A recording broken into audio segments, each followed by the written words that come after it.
Halika na, sabay tayo. At kung sinong may gusto, sinabawan sa tubig alat, likas na yaman to.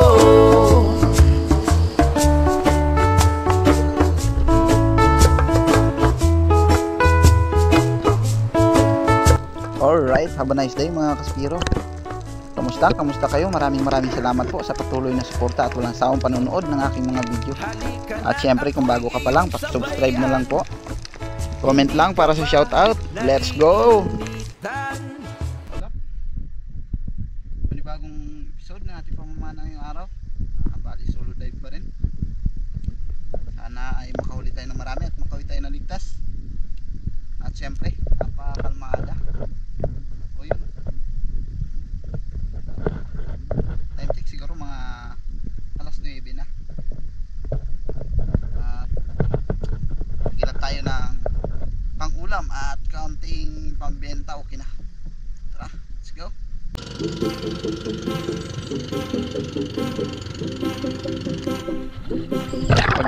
Pagkadating mga kaspiro, dive agad.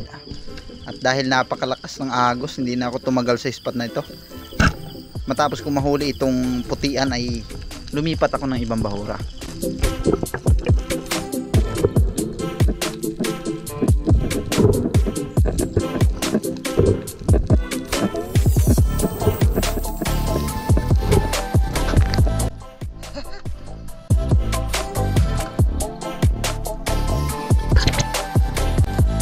Alright, panibagong spot na po ito kung saan meron kaagad tayong nakitang kublong na nasa panganto at nakaharap sa atin.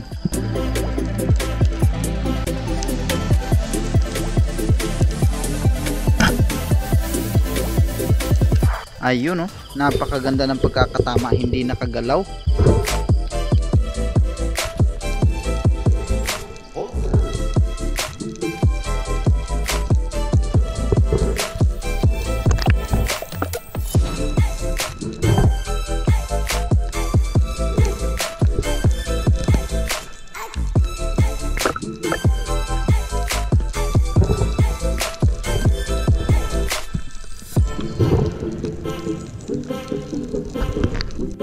Another dive na po ito at napansin nating mayroong unicorn fish na nasa malayo at nung na-range na, yun, oh, inabot.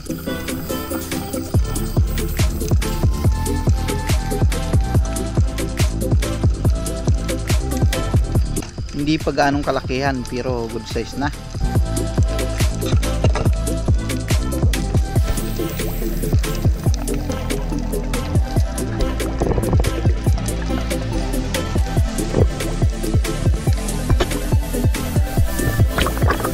Habang nag-iipon ako ng hangin, meron ako nakitang suno na pumasok dito, kaya nagbaka sakali akong mapana, nagbawas ako ng load ng guma natin.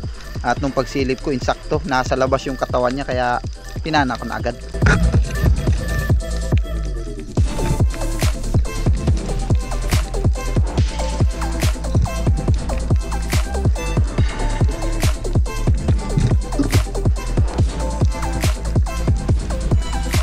Pero hindi agad natin nadala dahil na-stuck siya panandalian, kaya lumutang muna ako at binalikan ko na lang. At sa pangalawang pagkakataon, ayun, sumama na rin siya.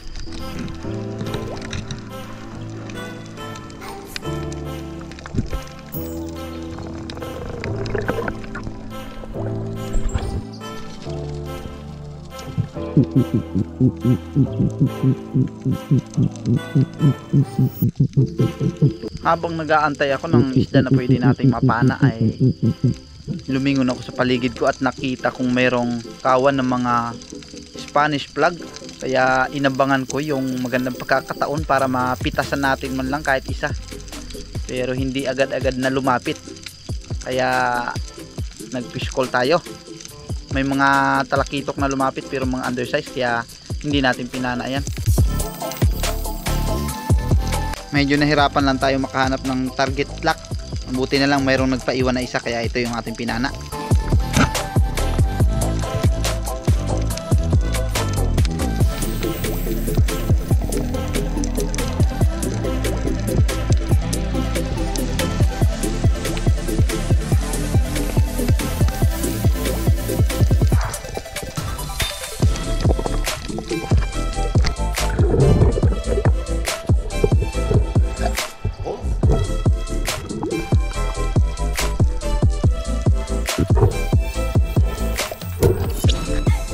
Hindi ko inaasahan na biglang lumakas yung agos pagkatapos natin mahuli yung Spanish flag, pero maganda yon sa isang banda dahil lumabas yung mga Islander unicorn at ito napakalaki.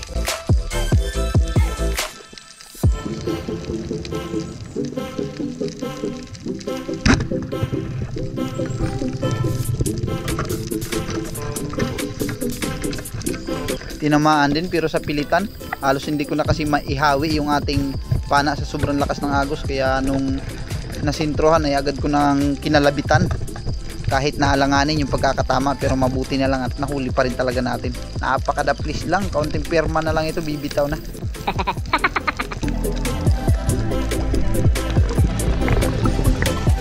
Nabitawan pa natin sa pangalawang pagkakataon dahil nilambod yung ating monoline. Dinala ng agos, pwede naman natin pwersahin sana na birahin pero masisira yung corals, kaya binalikan ko na lang ulit para tanggalin ng maayos.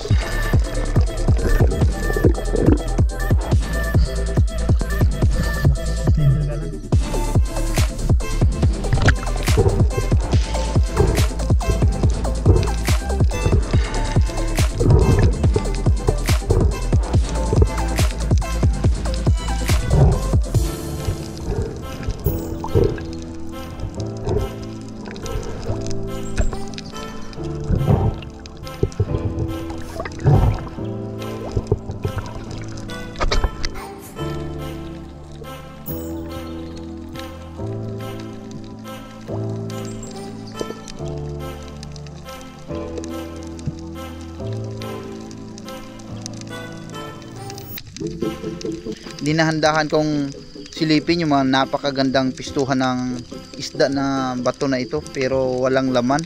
At yun may natanaw ako na isang kugtong na nakatago yung ulo, kaya iyan, pinana kaagad natin yan.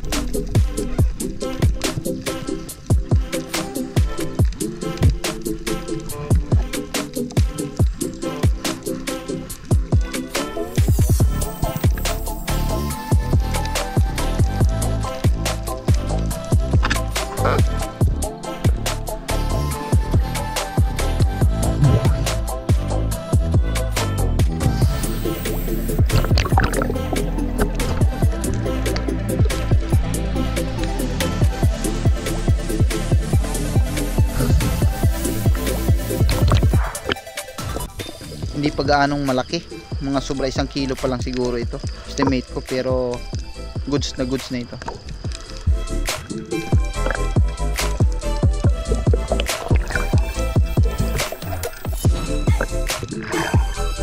Habang tinatanggal ko yung kugtong na ito, yung luba, mayroon ako napansin na napakalaking Maori sea perch na nasa mababaw, kaya nagdali-dali ako agad na matanggal ito at para makapag-load agad tayo at nang mapana natin yung kanlay na nasa mababaw lang.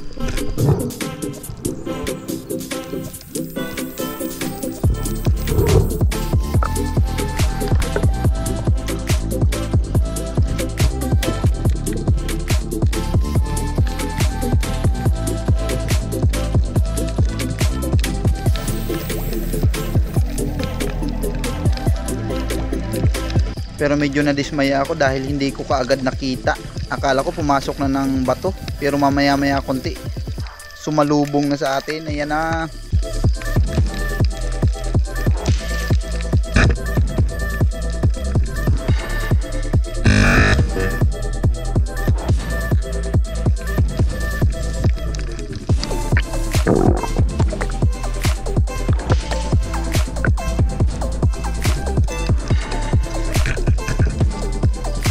Grabe, halos nasa 1 dip pa lang siguro ang lalim yung tinirhan ng Maori na ito. Maori Ben, alright.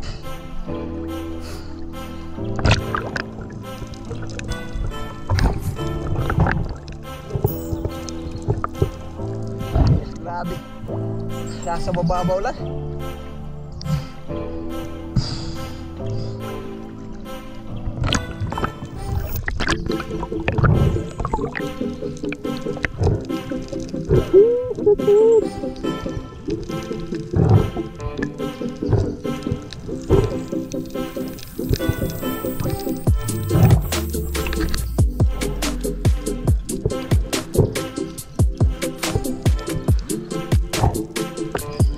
syempre ito kaagad yung naisip ko na ipaiwan para maging ulam dahil hindi pa ako nakakatikim nito. Kadalasan pinapabinta natin dahil mas kailangan natin ng panggastos, pero ngayon titikman ko muna ito kung anong lasa nito. Lord.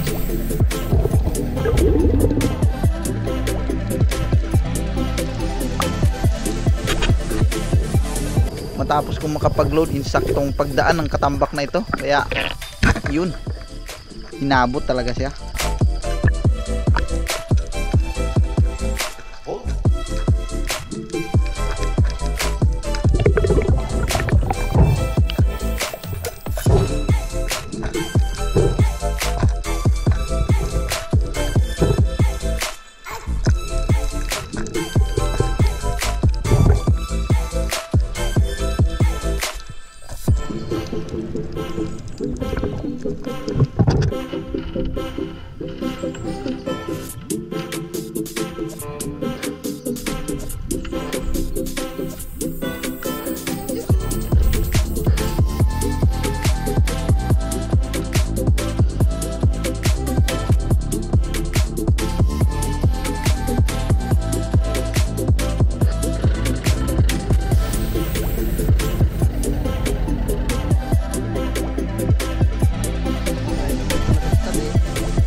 Alright mga kasbiro, awa ng Diyos, nakarating tayo ng ligtas at meron tayong nakarating yaya.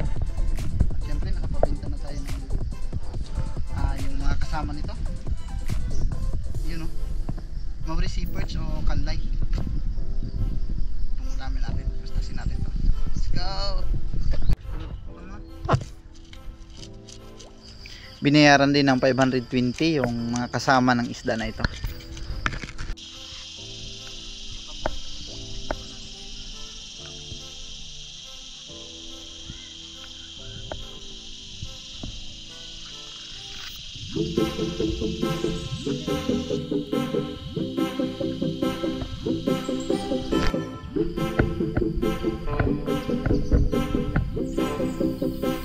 Sinigang ni Commander yung magkabiak na ulo, habang yung iba ay prito at mayroon din siyang nilaan para sa inihaw.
Sinabawan, mayroong inihaw, ayan o, at mayroong prito. Ayun, maraming salamat sa nagluto. At yun, kain tayo mga kaspiro. Bali, ang kakainin ko yung dala ko kanina sa laot dahil hindi ko naubos ito. Yan o, ang dami pa, sayang kasi. Kaya ito na lang upakin natin. Okay pa naman ang amoy. Let's eat mga kaspiro.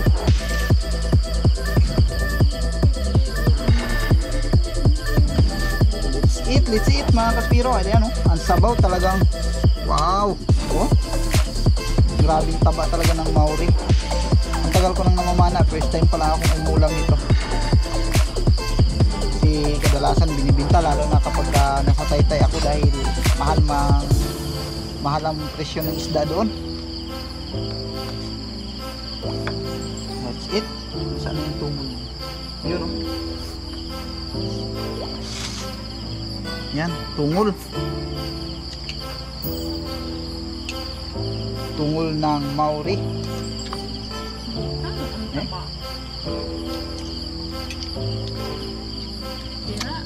Wow! Sarap!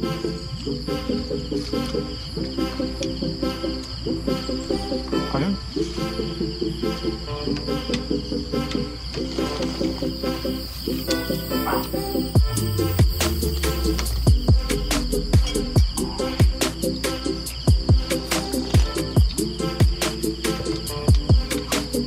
Ganito pala ito kasarap.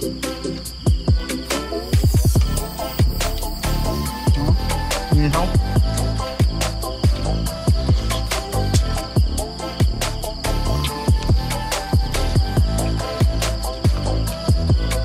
Nabi para barbecue.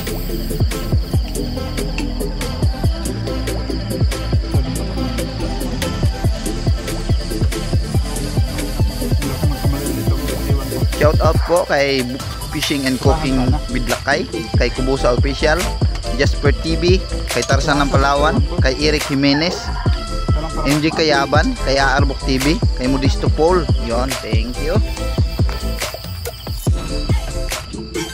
Yun. Nakakasawa. Sobrang taba. Sobrang taba. Ayan, halos hindi nabuwasan ng ulo. Surrender na ako, bahala na yung mag-ina ko dyan.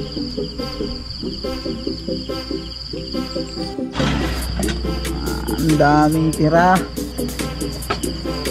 Ayun pa, oh, may inihaw pa. Ang prito, walang bawas. Ito talaga, oh, masarap na binira ko. Pero hindi kaya. Power. Yung isa, retreat na. Tulog na.